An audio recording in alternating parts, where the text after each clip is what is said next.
Para may kalaro, isang makulay na sisiw ang binigay sa isang bata. At from chick to chicken, alagang-alaga siya sa isang stress-free environment. Pusuan na yan sa report ni Sandra Aguinaldo. Hindi ito ang paboritong anak ni tatay, pero ang pinakamamahal na alaga ng anak ni tatay. Ang chicken pet ni MJ na si Mocha. Mula sa pagiging orange na sisiw,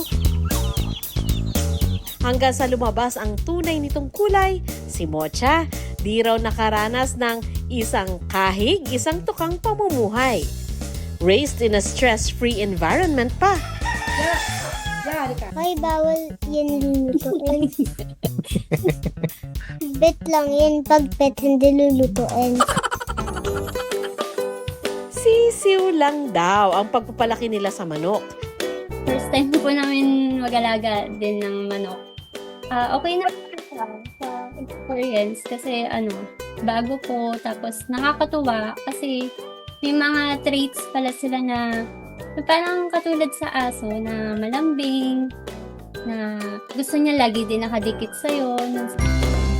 Mahilig daw talaga si MJ sa mga hayop at naghahanap rin ng kalaro.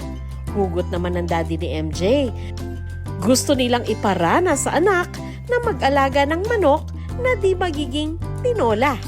Yun nga lang, nabokya ang akala nilang mangingitlog si Mocha. Akala po namin nung una, babae po, meron pong kaming makukuhang itlog. Yun, tapos yun po, nagulat na lang kami, nagkapalong na po siya, tapos tumitilaok na po. Sandra Aguinaldo nagbabalita para sa GMA Integrated News.